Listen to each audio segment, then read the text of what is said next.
En el otoño de 1971, un oficial de inteligencia de rango medio de la CIA, llamado Arlon Boss, se adentró en un bosque a las afueras de Charlottesville, en Virginia, y no volvió siendo el mismo hombre. No volvió herido, no volvió delirando, volvió callado.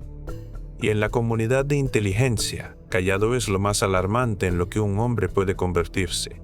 Boss renunciaría antes de que pasaran 8 meses. Pasaría los 30 años siguientes negándose a hablar, y entonces, en 2003, habló.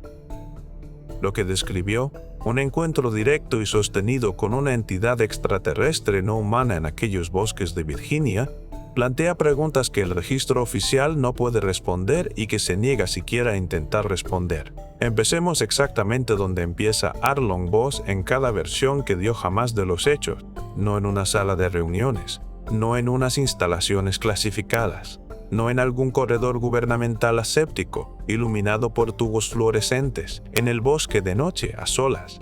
Era el 14 de octubre de 1971. Boss había conducido hasta una franja de terreno rural cerca de las estribaciones de Shenandoah, una propiedad que a veces utilizaba para retirarse los fines de semana, un lugar que en su testimonio grabado de 2003 describió como el único sitio tranquilo que le quedaba. No estaba de misión, no llevaba arma, llevaba consigo un termo de café, una manta de lana y, según sus propias palabras, una clase particular de agotamiento que solo los hombres de esa profesión parecen acumular, no un cansancio físico, sino algo mucho más hondo. La fatiga de saber cosas que uno preferiría no saber y de no saber cosas que uno desearía desesperadamente conocer. Se instaló cerca del lecho seco de un arroyo, a unos 400 metros de donde había dejado el coche. El cielo estaba despejado. La temperatura había caído bruscamente después de la puesta de sol. Calcula que era algún momento entre las 11 de la noche y la medianoche cuando el bosque se quedó en silencio. No de forma gradual, de golpe. La describe así en el testimonio de 2003. Una grabación hecha para una investigadora independiente, la doctora Cecily Moore, que por aquel entonces recopilaba historias orales de personal de inteligencia para un archivo de financiación privada. Lo describe como un silencio que estaba mal. No la ausencia de sonido, sino la presencia de otra cosa, como una presión, dice. Como si el aire se hubiera vuelto espeso y los animales entendieran algo que él todavía no entendía. Vio primero la luz, no un haz, no un destello, un resplandor pálido, entre azulado y blanco, que se movía entre los árboles a una altura que estimó entre 2,5 metros y 3,5 metros. Se movía sin emitir sonido alguno, se movía sin la clase de interrupciones que uno esperaría de algo que atraviesa un bosque denso. Ninguna rama quebrándose, ningún crujido de hojarasca, ninguna variación en el ritmo. Se movía como si los árboles sencillamente no estuvieran ahí y entonces se detuvo. Y Boss dice que la vio. La entidad, de pie a unos 9 metros de él en la linde de los árboles, usa la palabra gris sin vacilación y sin ironía. No está actuando. Ha tenido 30 años para escoger sus palabras. Y gris es la palabra que escoge. Alrededor de 1,20 metros de estatura, calcula. Delgada de una manera que le pareció de inmediato estructural y no producto de la desnutrición, como si aquel cuerpo estuviera simplemente construido alrededor de supuestos internos distintos de los de un cuerpo humano. La cabeza era grande, los ojos eran grandes, no tenía orejas visibles y la boca la describe como una línea horizontal, presente pero aparentemente sin uso. Estaba inmóvil, lo estaba mirando. Y Arlon Boss, un hombre que había pasado 15 años en trabajo de inteligencia, que había sido entrenado en operaciones de campo, en resistencia psicológica y en el manejo del sobresalto, no se movió, no pudo moverse. Se cuida de aclarar, en la grabación con la doctora Moore, que aquello no era miedo en el sentido convencional. No tenía miedo de la manera en que uno tiene miedo de un accidente de coche, dice. Tenía miedo de la manera en que uno tiene miedo de comprender de pronto algo que después ya no puede dejar de comprender. Una vez que uno se topa con esa forma de decirlo, ya no la olvida. Y lo que ocurre a continuación es donde el relato de Boss se convierte en algo que los escépticos profesionales no pueden despachar sin más con el vocabulario habitual. El contacto, tal como Boss lo describe, no fue verbal, no hubo sonido, no hubo espectáculo de luces. No hubo ninguna aproximación física. La entidad permaneció en la linde de los árboles durante todo el episodio. Lo que Voss describe es algo que la mayoría de los investigadores, cuando se topan con su testimonio por primera vez, tienen dificultades para clasificar, no palabras, no exactamente una serie de imágenes. Algo más parecido dice a otra cosa. Y aquí hace una pausa en la grabación y la pausa se prolonga durante mucho tiempo. Como tener la comprensión de otra persona colocada dentro de tu propia mente, no sus pensamientos, su saber. Esto plantea una pregunta sencilla pero decisiva. ¿Qué le mostró? Voss es específico, y esa especificidad es lo que hace tan difícil descartarlo. Dice que la entidad le comunicó, le transmitió 3 categorías distintas de información. Él no pidió esa información. No le dieron a elegir y deja claro que la transmisión no fue dolorosa ni aterradora en sí misma, pero que fue el contenido lo que lo rompió. No la experiencia del contacto, el contenido. La primera categoría la describe como estructural, una sensación más que una imagen, algo parecido a una comprensión de la escala sentida en todo el cuerpo. No la escala del universo tal como la describe un libro de texto, algo más inquietante, una sensación de escala poblada, de un cosmos que no está vacío ni en silencio, sino ocupado, dispuesto en capas transitado. Dice que duró apenas unos segundos, pero que lo dejó con la convicción inquebrantable de que la comprensión que tiene la civilización humana de su propia soledad en el universo no solo es incompleta, sino que se mantiene así deliberadamente. No por parte de la entidad, por parte de otra cosa, algo mucho más cercano a casa. La segunda categoría es más difícil de articular y Voss se debate con ella abiertamente en la grabación. La describe como temporal, una percepción del tiempo que no es lineal, no la noción que la física teórica tiene del espacio-tiempo curvo. Deja claro que no dispone de ningún marco científico para esto, sino de algo experiencial. Una sensación, dice, de haber sido visto desde múltiples puntos a la vez. No me estaba mirando ahora, dice. Me estaba mirando entonces y antes de entonces y desde algún lugar para el que no tengo palabra. Dice que aquello lo dejó con una idea de la historia humana que le resultó profundamente desestabilizadora. No porque la historia fuera falsa, sino porque en aquel momento apareció observada, catalogada, vigilada a lo largo de un arco muy prolongado por algo con la paciencia y la perspectiva necesarias para hacerlo. Y la tercera categoría, aquella a la que vuelve con más reticencia, aquella para la que dice haber pasado años buscando otra explicación, era personal, concreta. Le mostró algo sobre su propio trabajo, sobre su propia agencia, sobre la institución a la que había servido durante 15 años. No dice qué le mostró exactamente, ni en la grabación con la doctora Moore, ni en ninguna otra parte. Pero dice esto, me mostró que cosas que yo creía secretas no eran secretas para todo el mundo, y que cosas que yo creía que se hacían por protección no se estaban haciendo por protección. Y luego añade, nunca volví a entrar en aquel edificio. 8 meses.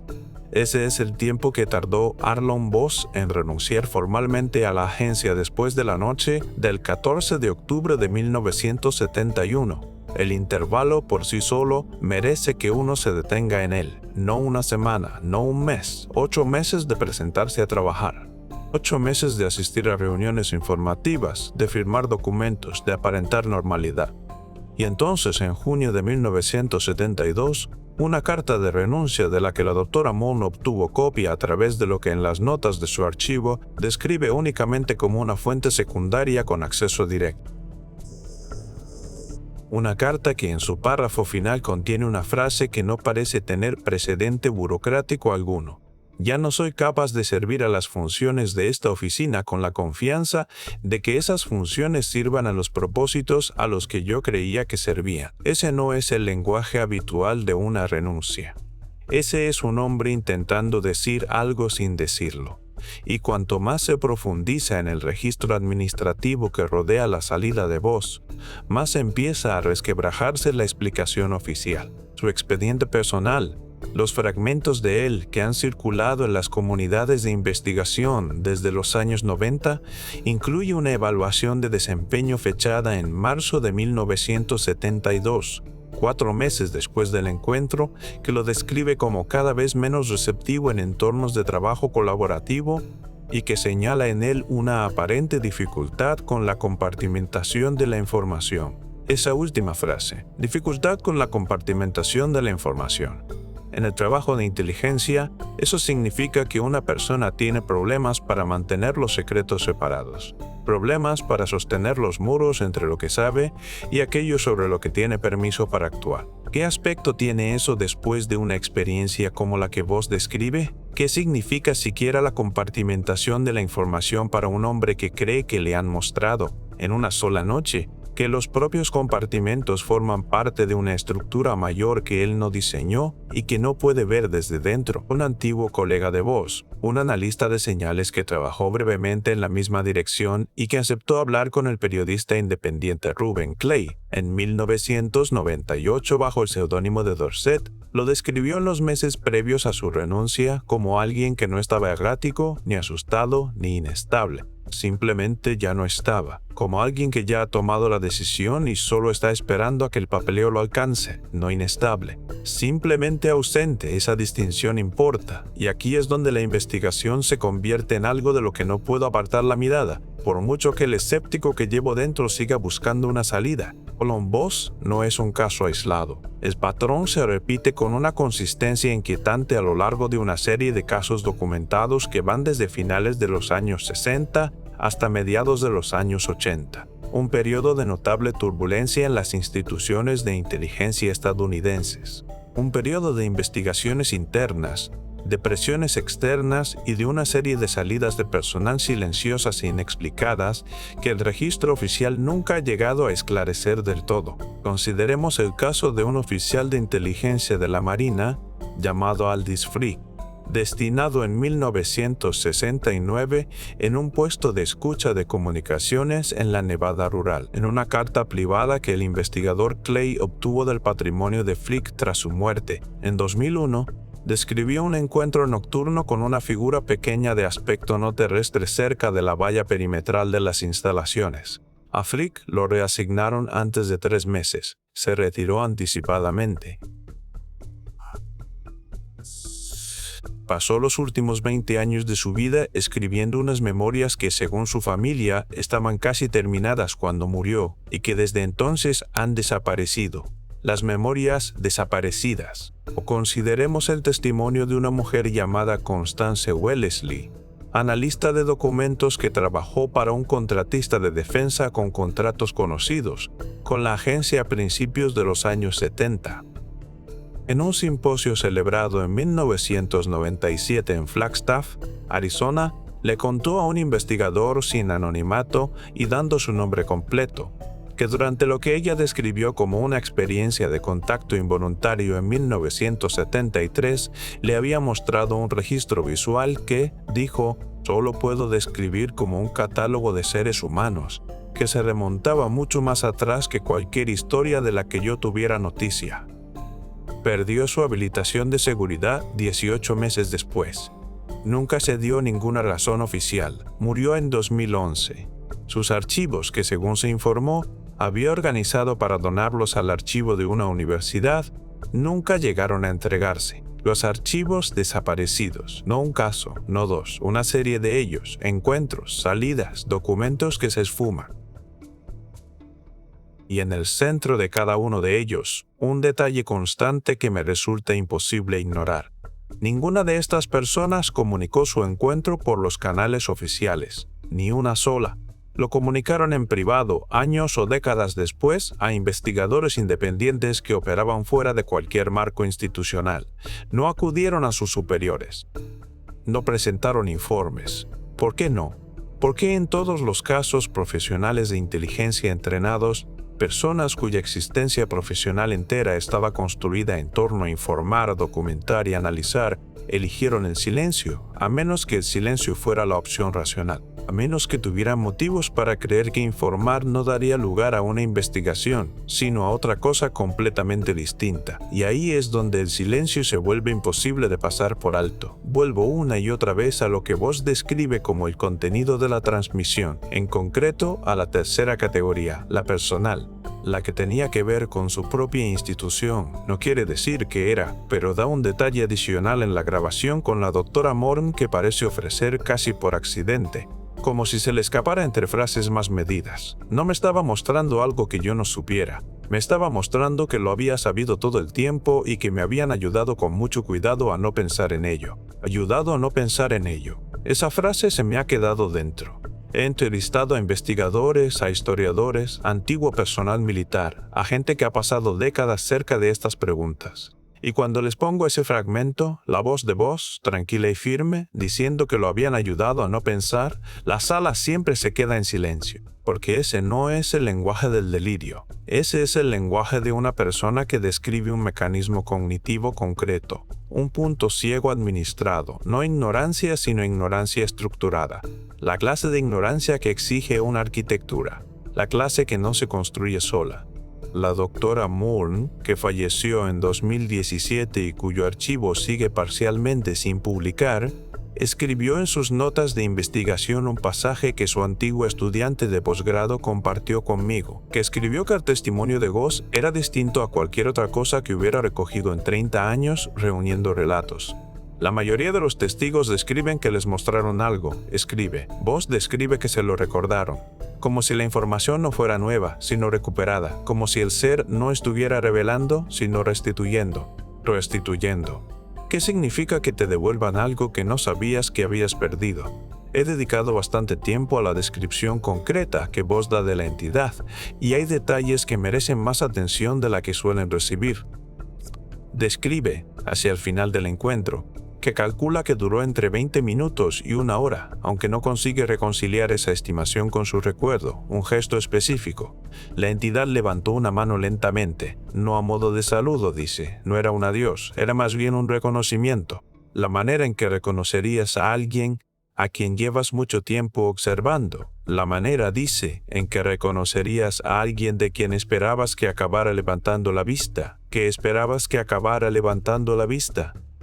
Dice que el encuentro no terminó con la entidad marchándose, sino con la luz, aquel mismo resplandor pálido entre azulado y blanco, sencillamente retirándose, o no alejándose entre los árboles, retirándose, como si se atenuara, como si diera un paso detrás de algo invisible, y entonces los sonidos del bosque volvieron todos a la vez, la misma frontera abrupta en el otro extremo que había marcado el principio. Volvió caminando hasta su coche, se quedó allí sentado, cree que unas 2 horas. Condujo hasta casa. No se lo contó a su mujer, no escribió nada, dice que temía que ponerlo por escrito lo volviera real de una manera para la que aún no estaba preparado. Cuando por fin habló, 32 años después, tenía 71 años y le habían diagnosticado una enfermedad terminal. Y le dijo a la doctora Morn que había esperado hasta no tener ya nada que perder. Y entonces dijo algo que ella marcó en sus notas con 3 subrayados. Lo único que todavía me da miedo es que nadie lo entienda, que crean que intento contarles algo extraño. Estoy intentando contarles algo obvio, que hemos sido vistos, que siempre hemos sido vistos. Y que lo único notable de aquella noche fue que durante 20 minutos se me permitió saberlo. Se me permitió saberlo, no por parte de la entidad, aclara. La entidad simplemente se lo mostró. Se refiere a que se lo permitieron las circunstancias, el momento. Cualquiera que fuese la combinación de variables, su aislamiento, su estado de agotamiento, su ubicación, que creó unas condiciones que él sospecha que no se dan con frecuencia. El registro oficial no contiene ninguna referencia al encuentro de Harlan Voss del 14 de octubre de 1971. Eso no es sorprendente, sería mucho más sorprendente que la contuviera. Lo que el registro oficial sí contiene, en fragmentos, en documentos periféricos, en los márgenes de expedientes administrativos, es el retrato de un hombre que funcionaba, que servía, que era considerado capaz y profesional, y que después se convirtió en alguien a quien sus colegas describían como ausente, presente de cuerpo. De alguna otra forma más difícil de nombrar. Y aquí está lo que no dejo de rumiar. Aquí está el detalle que, una vez que lo adviertes, reorganiza todo lo demás a su alrededor. El relato de Voss no es principalmente una historia sobre un encuentro alienígena, o más bien no es solo eso. Lo que Voss describe es un acontecimiento informativo, una transferencia de conocimiento. Y el conocimiento transferido no trataba sobre los extraterrestres, no trataba sobre su tecnología, ni sobre su origen, ni sobre su biología. Trataba sobre nosotros, sobre las instituciones humanas, sobre qué se sabe y quién lo sabe y cómo se mantiene la distancia entre esas dos cosas. La entidad no acudió a Harlan Bosch con un mensaje sobre sí misma.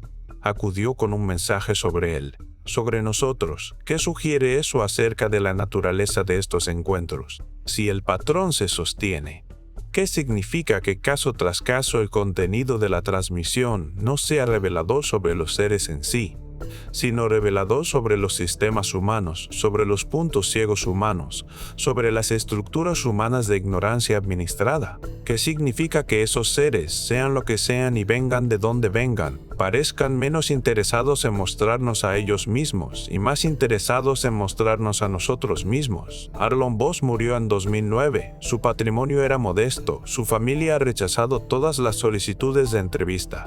El archivo Morn sigue parcialmente sellado, a la espera de acuerdos que llevan negociándose, según la antigua estudiante de la doctora Morn, la mayor parte de una década. Los bosques a las afueras de Charlottesville siguen ahí. El lecho seco del arroyo sigue ahí. Fuera, lo que salió de entre aquellos árboles el 14 de octubre de 1971. Fuera lo que se detuvo en la linde, y miró a un oficial de inteligencia agotado y decidió, por razones que no podemos conocer, que aquel era el momento de tender un puente sobre la distancia que nos separa. No dejó ningún rastro físico.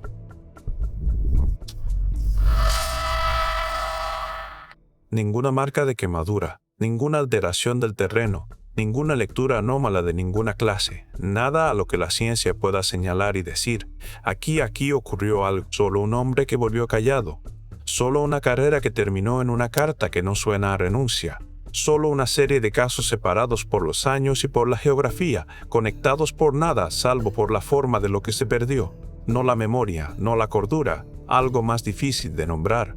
Una relación previa con la certeza, una capacidad previa para mantener en pie los muros entre lo que sabes y aquello sobre lo que tienes permiso para actuar. ¿Qué se hace con un conocimiento que uno nunca debió tener? ¿Qué se hace cuando los seres que te lo entregaron se han ido y la institución a la que serviste no lo quiere y el mundo no lo está pidiendo? ¿Qué le ocurre a la verdad que cae en el bosque sin nadie presente salvo un hombre exhausto y algo que llevaba observándonos más tiempo del que sabemos contar? ¿Qué perdemos cuando las personas a las que se les mostró algo eligen o son obligadas a guardar silencio? ¿Y qué sigue esperando en esos archivos, en esos expedientes sellados, en esas memorias no entregadas y esos documentos desaparecidos? ¿Qué sigue intentando alcanzarnos? ¿Qué ha estado siempre intentando alcanzarnos? Y si por fin dejáramos de mirar hacia otro lado,